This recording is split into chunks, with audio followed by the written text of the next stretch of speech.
Good morning. Good morning बच्चों, कैसे हो आप लोग? अच्छे हैं? तो बच्चों, आप अभी तक कहाँ तक पढ़ चुके?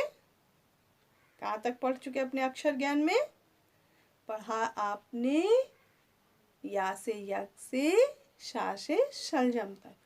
अब उसके बाद आपने पढ़ा क्या?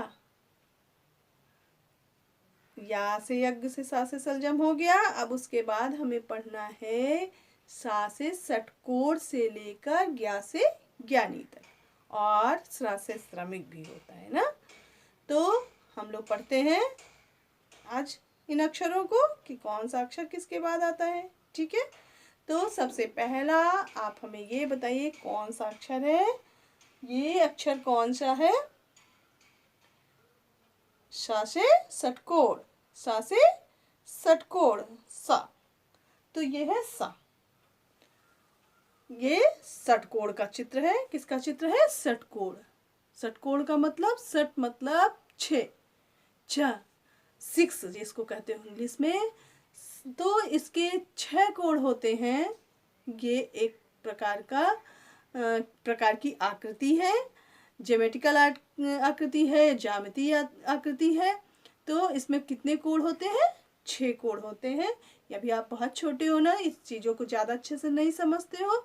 एक बार आप ध्यान से गिनिएगा, इसमें 6 लाइनें ऐसे ऐसे बनी हुई हैं।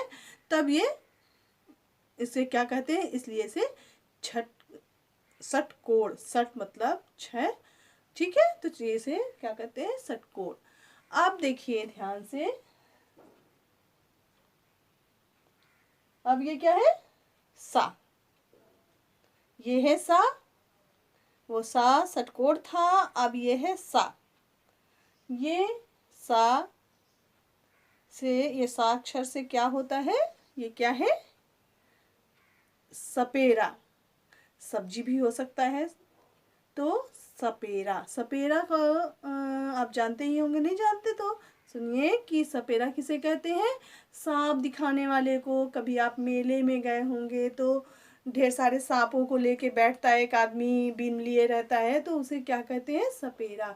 या कभी कभी शिवरात्रि की पूजा होती है जिस दिन, उस दिन घर घर आके सपेरा अपने सांपों को दिखाता है लोगों को और उनसे पैसे लेता है। ठीक है, तो ये हो गया सपेरा। अब सा से सपेरा के बाद कौन सा अक्षर आता है बताइए? ये क्या है? हा। क्या है? हा। हा। ठीक है, अब हा से क्या होता है? हा से हल। क्या है ये? हल। हल क्या होता है? ये किसानों का एक यंत्र है जो क्या करता है? किसान इससे अपने खेत की मिट्टी को ऊपर नीचे करता है, जिससे कि उसकी मिट्टी अच्छी हो जाए और खेत तैयार हो जाए बीज बोने के लिए।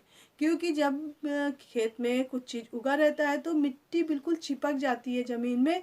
उसमें हम बीज बोएंगे तो बीज कहाँ छुपेगा? मिट्टी में छुप नहीं पाएगा। तो उस मिट्टी को खोद के हम लोग सब खोद देते हैं तो सारी मिट्टी ऊपर नीचे हो जाती है और मुलायम हो जाती है, जिससे जब हम बीज बोते हैं तो वो मिट्टी उसे ढक लेती है अपने अंदर, और जो है पेड़ों को उगने में आसानी होती है।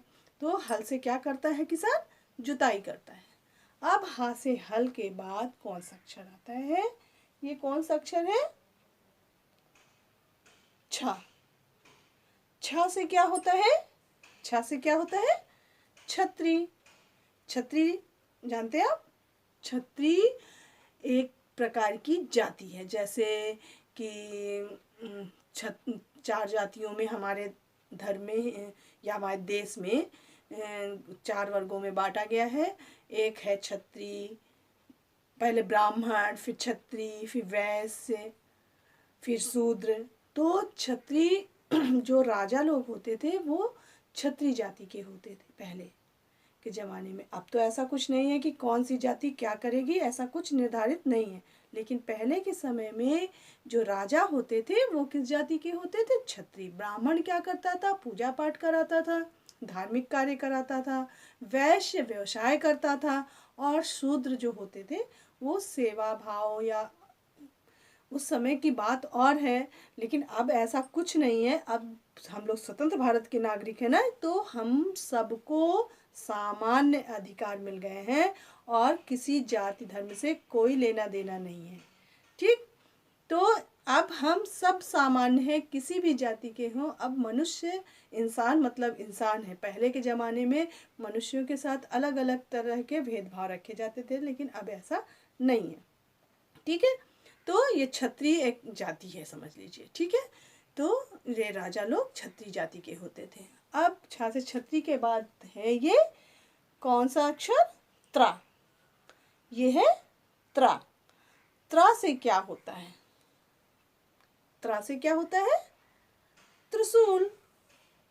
त्रिशूल भी एक प्रकार का यंत्र है, युद्ध में लड़ने के लिए भी तलवार और बल्लम और त्रिशूल आदि का प्रयोग किया जाता था पहले लड़ाइयों में। नुकीला सा होता है, किसी को मार देंगे तो उसके पेट पे घुस जाएगा, पेट में मार देंगे, बॉडी में कहीं भी चुभा देंगे तो चुभ जाएगा। और आपने भगवान शंकर को देखा होगा, मंदिर गए होंगे तो उनके हाथ में, दुर्गा जी के हाथ में ये यंत्र रहता है। ठीक है, तो ये है त्रिशूल। इसको क्या कहते हैं? त्रिशूल। अब क्या है ये? कौन सा अक्षर? त्रा से त्रिशूल के बाद कौन सा अक्षर आ गया? कौन सा अक्षर आया? ज्ञा। ज्ञा। कौन सा अक्षर? ज्ञा। ये है ज्ञा से ज्ञानी। ठीक है, और ज्ञा से ज्ञानी के बाद, ज्ञानी मतलब ज्ञान देने वाला, ये बहुत ज्ञान हासिल करने वाला। अब ये है ज्ञा से ज्ञानी के बाद एक और अक्षर है स्रा। स्रा से क्या होता है? श्रमिक। श्रमिक मतलब मेहनत करने वाला, मजदूर को श्रमिक कहते हैं। ठीक है बच्चों, तो आज आपने पढ़ा कहाँ से? शा से षटकोण से स्रा से श्रमिक तक। ठीक है, तो आज के लिए बच्चों इतना ही। नेक्स्ट डे कुछ और पढ़ेंगे हम लोग। तब तक के लिए थैंक यू बच्चों। बाय बच्चों।